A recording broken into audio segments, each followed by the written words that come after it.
लोक जनशक्ति पार्टी में टूट को लेकर बिहार की सियासत लगातार गर्म है। विपक्ष जहां लगातार एनडीए के नेताओं पर निशाना साध रहा है, तो वहीं आज जदयू के राष्ट्रीय अध्यक्ष आरसीपी सिंह ने एलजेपी की टूट पर कहा है कि जो बोइएगा वही काटिएगा।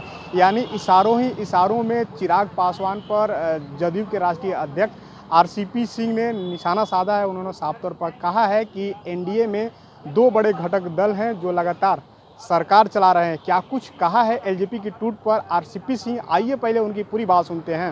उसका तो परिणाम आए। और साथ ही आप जानते हैं कि लोक जनशक्ति पार्टी में स्वर्गीय रामचंद्र पासवान जी का, उनके भाई पुष्पति पारस जी का और भी जितने साथी हैं, सब लोगों का एक योगदान रहा और सब लोग पुराने अनुभवी सब राजनीति के। और आप जानते हैं कि बिना मेहनत के किसी को बहुत बड़ा पद अगर मिल जाता है तो देखिए, पद प्राप्त करना और उसको पचाना, ये दोनों बहुत अहम होता है। और स्वाभाविक है कि अगर आप किसी पद पर हैं और अपने व्यवहार से, अपने कंडक्ट से आपके जो सीनियर हैं, आपके जो सहयोगी हैं, उनको सम्मान नहीं दीजिएगा तो क्या ऑप्शन है। और यही कारण आप देखिए ना कि 6 में से 5 लोगों ने निर्णय लिया। ये तो मैंने बताया ही कि जो यहाँ विधानसभा के चुनाव में जिन्होंने जिस प्रकार की नीति अपनाई, उससे लोग नाराज थे। आपको याद होगा, इसी हॉल में हम लोगों ने कुछ महीने पूर्व, हमारे अध्यक्ष जी थे, बहुत सारे साथी जो हैं। तो स्वाभाविक है कि जैसा मैंने कहा कि जैसा करिएगा वो पाइएगा।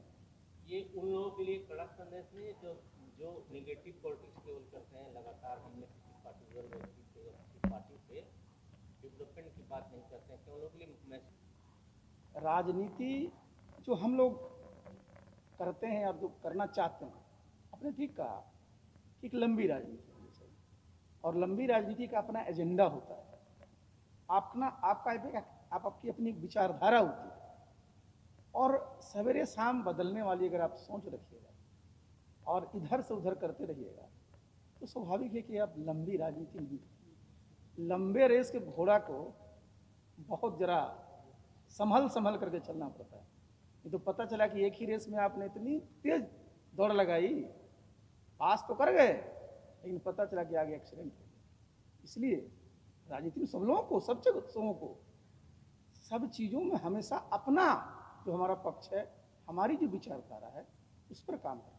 तो दिल्ली में जदयू की बात कर रहे हैं कि सारे लोग जदयू में आएंगे, क्या केंद्रीय मंत्रिमंडल में उनको जगह भी मिलेगी? देखिए, आपने 2-3 सवाल एक ही साथ पूछ दिया। जहाँ तक केंद्रीय मंत्रिमंडल का सवाल है तो मैंने 2 दिन बता चुका, उसमें कुछ कहने की आवश्यकता नहीं। जब भी विस्तार होगा हम लोगों ने बता ही दिया उसको। जहाँ तक जो आज अलग हुए हैं, पहले तो आप जानते हैं इसकी प्रक्रिया, वो प्रक्रिया पूरी होगी, उसका नोटिफिकेशन होता है, अलग दल की मान्यता मिलती है, उनके नेता बनते, सब चीज़ें होता है। उसके बाद हर एक पार्टी का अपना संविधान होता है, उस संविधान के अनुसार आगे की कार्रवाई होती है, समझे ना। और आप जानते हो तो एनडीए के हिस्सा रहे हैं और एनडीए में हम लोग तो 2 ही लोग में हैं, बीजेपी और जेडीयू है। दोनों जगह जहाँ जाएंगे स्वागत होगा। नहीं, ये तो मैंने आपको बताया ही। देखिए, सब लोग एक, देखिए बहुत ही यहाँ अच्छे ढंग से हम लोग एनडीए को चला रहे थे। उसमें याद करिए ना, पुष्पति पारस जी भी यहाँ पर मंत्री थे, लोकसभा में जो चुनाव लड़ा गया था, एक बहुत अच्छा माहौल था। और जिस प्रकार माहौल को खराब किया गया तो स्वाभाविक है वो लोग, सब लोग अंदर से कोई प्रसन्न तो थे नहीं, सब लोग दुखी थे। तो वो तो होता ही है ना, कितना दिन तक लोग किसी के मनमानी को बर्दाश्त करें। तो निश्चित तौर पर आरसीपी सिंह ने कहा कि एनडीए में 2 बड़े घटक दल हैं, जदयू और बीजेपी।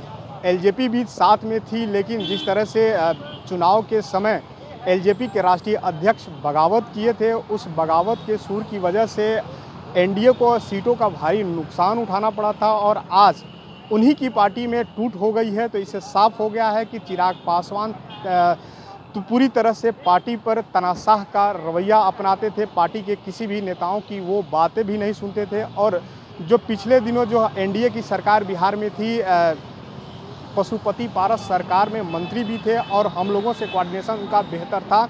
लेकिन पिछले दिनों चिराग पासवान जिस तरह से पार्टी के रुख को लेकर वो लगातार एनडीए के नेताओं के खिलाफ बयानबाजी कर रहे थे, उसी का ये नतीजा है कि आज पार्टी टूट के कगार पर पहुंच गई है। अब देखने वाली बात होगी कि आरसीपी सिंह के बयान के बाद एलजेपी के जो नेता हैं चिराग पासवान, उनके तरफ से क्या कुछ प्रतिक्रिया आती है। अशोक कुमार के साथ अरविंद राठौर, ईटीवी भारत, पटना।